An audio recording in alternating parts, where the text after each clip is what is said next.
ಮತ್ತೊಂದು ಸಂಸತ್ ಚಲೋಗೆ CJP plan ಮಾಡಿಕೊಂಡಿದೆ. ಇವತ್ತಿನ ಮಾತುಕತೆ ಬಳಿಕ ಹೋರಾಟಕ್ಕೆ ಹೊಸ ರೂಪ ಸಿಗುವಂತಹ ಸಾಧ್ಯತೆ ಇದೆ.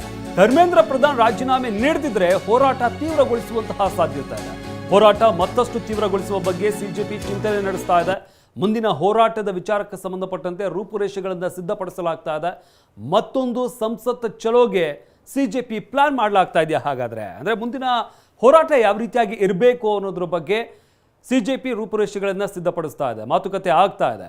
ಇವತ್ತಿನ ಮಾತುಕತೆ ಬಳಿಕ ಹೋರಾಟಕ್ಕೆ ಹೊಸ ರೂಪವನ್ನು ನೀಡುವಂತಹ ಸಾಧ್ಯತೆ ಇದೆ. ಯಾವ ರೀತಿಯಾಗಿ ಹೋರಾಟ ಮುಂದೆ ಸಾಗಬೇಕು ಅಂತ. ಯಾಕಂದರೆ ಸಿಜೆಪಿ ಈಗಾಗಲೇ ಸ್ಪಷ್ಟಪಡಿಸಿರುವಂಥದ್ದು, ಧರ್ಮೇಂದ್ರ ಪ್ರಧಾನ್ ರಾಜೀನಾಮೆ ಕೊಡುವವರೆಗೂ ನಮ್ಮ ಹೋರಾಟ ನಿಲ್ಲೋದಿಲ್ಲ ಅನ್ನೋದನ್ನು. ಅದರಿಂದಾಗಿ ಸದ್ಯಕ್ಕೆ ಇದುವರೆಗೂ ಕೂಡ ಕೇಂದ್ರ ಸರ್ಕಾರ ಈ ವಿಚಾರಕ್ಕೆ ಸಂಬಂಧಪಟ್ಟಂತೆ ಯಾವುದೇ ರೀತಿಯಾದಂತಹ ಸ್ಪಷ್ಟನೆಯನ್ನು ನೀಡಿಲ್ಲ. ಅಂದರೆ ಹೇಳುವಂಥದ್ದು, ಪ್ರಧಾನಿ ಮೋದಿ ಅವರೇ ಖುದ್ದಾಗಿ ಸೆಲ್ಫಿ ವಿಡಿಯೋ ಮಾಡಿ ಫಾಸ್ಟ್ ಟ್ರ್ಯಾಕ್ ವಿಚಾರಕ್ಕೆ ಸಂಬಂಧಪಟ್ಟಂತೆ ಕೋರ್ಟ್ಗಳನ್ನು ಸ್ಥಾಪನೆ ಮಾಡಿದ್ದೀವಿ, ಯಾರು ಇದರಲ್ಲಿ ಅಪರಾಧಿಗಳಿದ್ದಾರೆ ಅವರಿಗೆ ಶಿಕ್ಷೆ ಕೊಡಿಸುವಂಥ ಕೆಲಸವನ್ನು ನಾವು ಮಾಡ್ತೀವಿ ಅಂತ ಭರವಸೆಯನ್ನು ನೀಡಿದ್ದಾರೆ. ಆದರೆ ಧರ್ಮೇಂದ್ರ ಪ್ರಧಾನ್ ರಾಜೀನಾಮೆ ವಿಚಾರಕ್ಕೆ ಸಂಬಂಧಪಟ್ಟಂತೆ ಇನ್ನೂ ಕೂಡ ಸ್ಪಷ್ಟನೆ ಸಿಕ್ಕಿಲ್ಲ.